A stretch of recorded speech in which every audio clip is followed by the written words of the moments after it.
Are you confused about what 666 means or how to calculate it? What about the Antichrist? What does he do before he comes to power?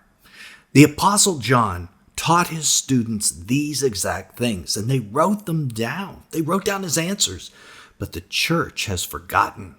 And because of that, today a lot of what the church believes about the end times is mistaken. It has deviated from what the apostles originally taught the early church. The apostles, after all, were the ones who wrote the New Testament and knew best what it meant. So we have to get back to their teaching and what they learned from Jesus himself. You see, John wrote down the book of Revelation, word for word, as it was dictated to him by Jesus and the messenger angel. But John didn't put a word of commentary in that book. Matthew didn't add any commentary to the Olivet Discourse in his gospel. And back in the days when someone had a questions about these things, like about what Revelation meant, they'd ask John directly, "Hey, John, what does this number 666 mean?" And John would let them know. Fortunately for us, the early church father Irenaeus recorded John's answer to that question. Yes, he did. And we're going to give it to you in this teaching. And it's answers just like that we're going to talk about today. This is Bible teacher Nelson Walters. And you always tell us you watch this channel because we look at aspects of the end times that you just don't get elsewhere. Just like this teaching.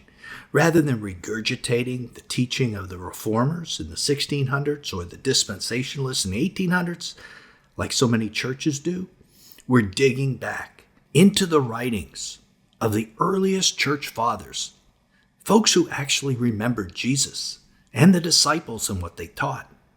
Now you may think, maybe we're being a little too harsh on the reformers like Luther and Calvin, who definitely reformed our thinking on salvation, and we all owe them a great debt of gratitude.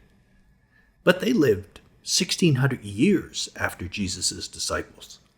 And the dispensationalists lived 1,800 years after the disciples.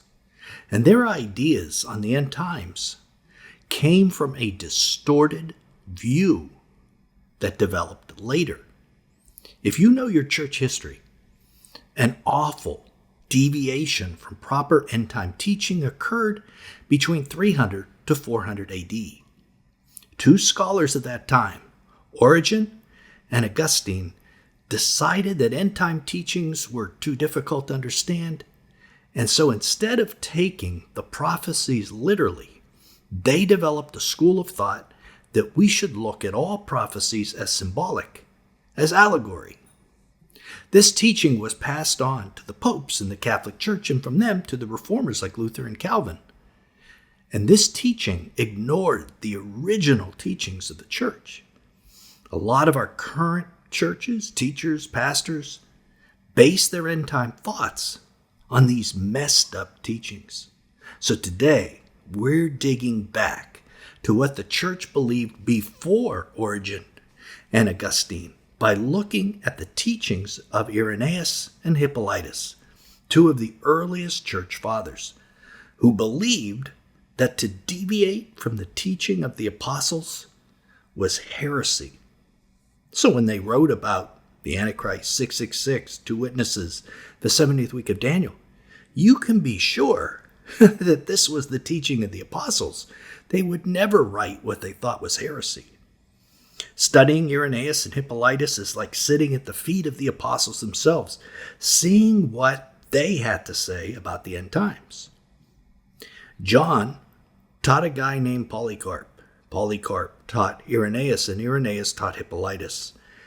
And their books are Christian history's first comprehensive view of what the early church believed about these end-time subjects, and almost assuredly, what the disciples themselves believed.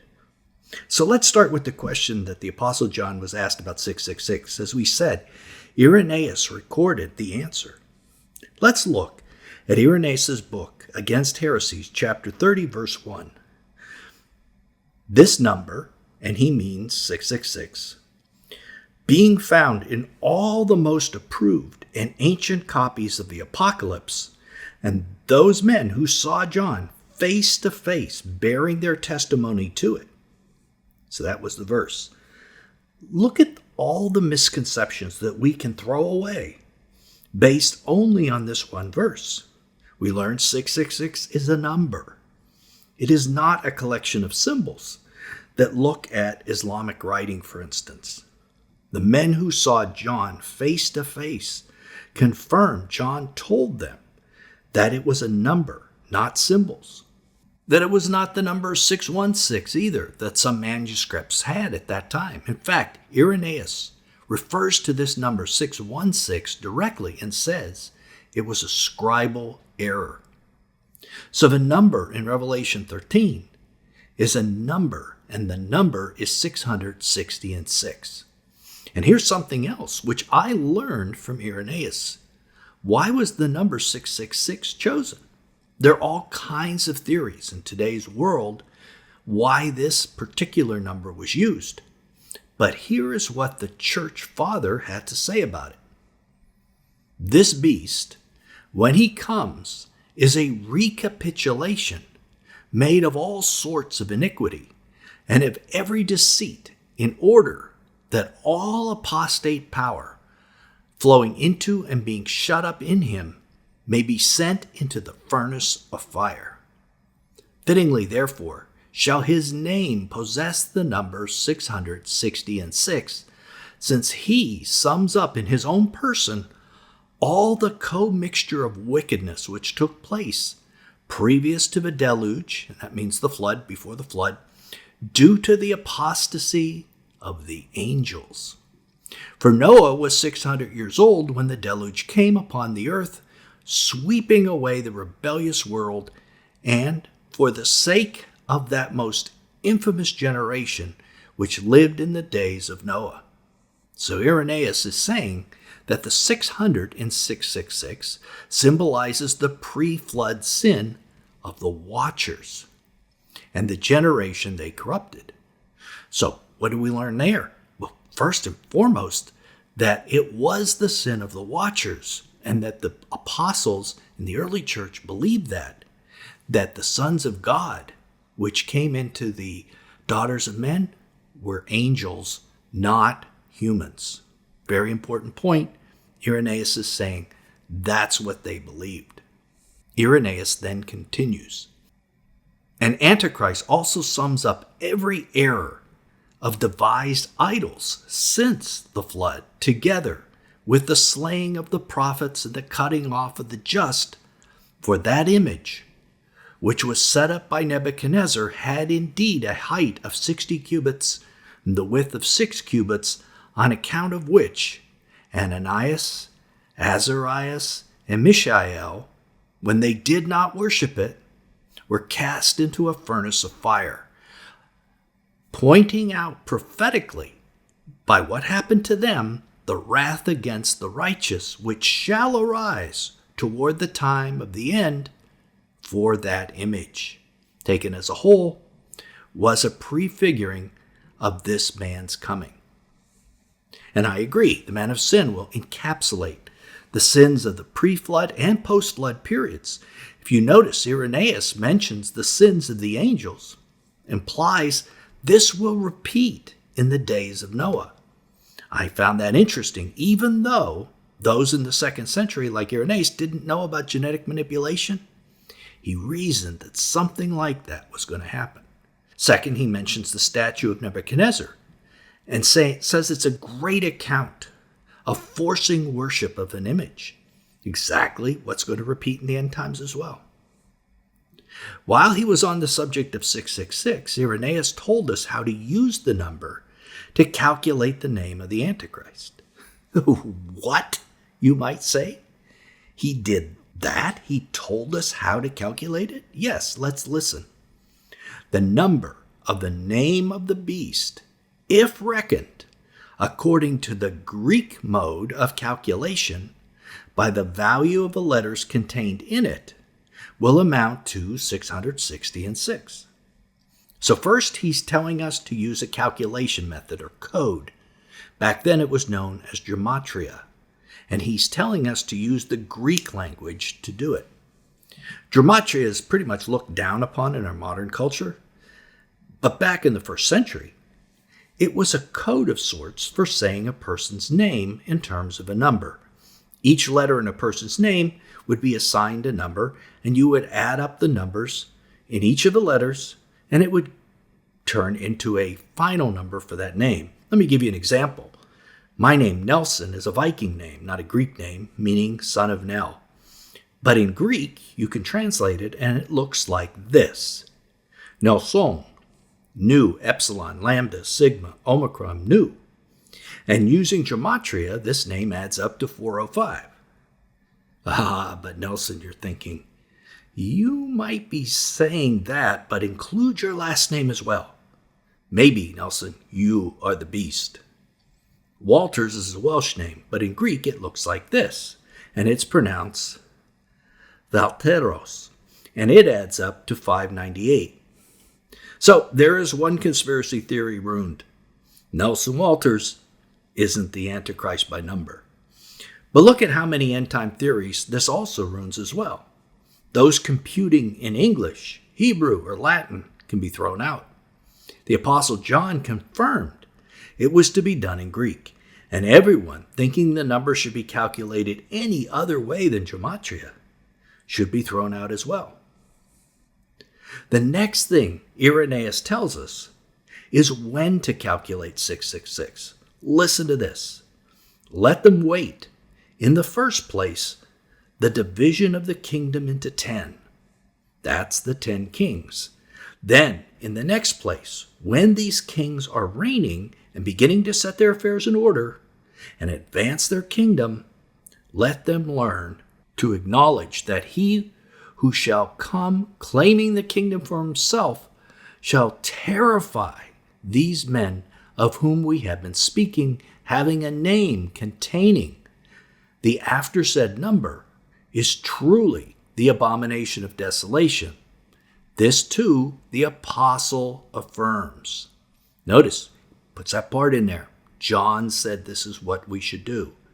So, wow, look at what we've learned from this. The apostle John is affirming that we are not to use the number 666 to determine whether someone is or isn't the Antichrist until the 10 kings have risen and a man is terrifying them. Remember, the Antichrist uproots 3 of the kings. He's going to terrify them at first. So should we be using this number right now with someone like King Charles or maybe Obama? No. John tells us to wait for the 10 kings before using that calculation. Also notice that Irenaeus calls the Antichrist the abomination of desolation. So the early church knew that the abomination of desolation wasn't just an act or a statue of some sort. It's also the man who performs the act, the Antichrist. A second significant element in Irenaeus' discussion is the fact that he understands the Antichrist will appear in the middle of the final week and will reign for just 3.5 years, not the entire 7. Irenaeus believed Antichrist will suddenly manifest himself and will bring about a total destruction of the earth, and he and the other kings with him will lay Babylon waste and burn her with fire, and at the same time put the church to flight. Did you catch this last statement? Irenaeus understands the body of Christ, true believers, will be made to endure the Antichrist's persecution, that the church will be here for the Great Tribulation. And if he's echoing John's opinion, just think what that might imply. Now, Irenaeus' disciple was Hippolytus, the bishop of Rome. One of those areas where Hippolytus differed from modern scholars is that he did not subscribe to the belief that the second coming was imminent, or in other words, that it could happen at any time. In his commentary on Daniel, he expressed a belief in a 7,000-year biblical timeline, something many on this channel believe as well. His position was that 6,000 years must pass from creation, before the return of Jesus, and then a final 1,000 years of the millennial kingdom. Irenaeus believed this as well. This is a very common position among those interested in end times even today. But do you realize that believing this contradicts the theory of imminence that Jesus can return at any time? That no prophecies must come first. Because if Jesus returns 6,000 years after creation, then that's when he returns, not at any time. The fact Hippolytus believed this also shows the majority of the early church also fell in line and believed this, and not in the theory of imminence. That's something to consider if you're trusting in that theory that Jesus can return at any time. Second, Hippolytus is probably the most well-known early interpreter of the book of Daniel. The first early father who really explains what the church and probably the apostles thought about Daniel. One of the answers that he gives us is what the 70 weeks of Daniel means. There is a lot of argument in the church today about how long the weeks were. 7 years or some other time. Also, the question arises if the 70th week was completely fulfilled in the past. We call that preterism. Or even part of the 70th week. We call that partial preterism. Hippolytus answers both of those questions. He was very, very clear that the 70 weeks are 70 sets of 7 years. He was also very clear that the entire 70th week, the final week of that set, happens entirely in the future. And this supports the idea that the early church believed that also, that the entire 70th week was yet future. He divided it, in fact, into two halves, a first half and a second half, with the abomination of desolation happening right at the midpoint. So that matches what this channel and our advisors believe. And that goes all the way back to the early church. That's why understanding what the early church believed is so important. Now, I'm sure, as we were talking through some of this, you were intrigued by the idea that the number 666 was based on the days of Noah, specifically about the sin of the angels. Taking this number as part of the mark of the beast is an unforgivable sin. But why is that? Click right here and discover why it might have something to do with the Nephilim and the sin of the angels. How could a clue to what the mark of the beast might be like be found in them?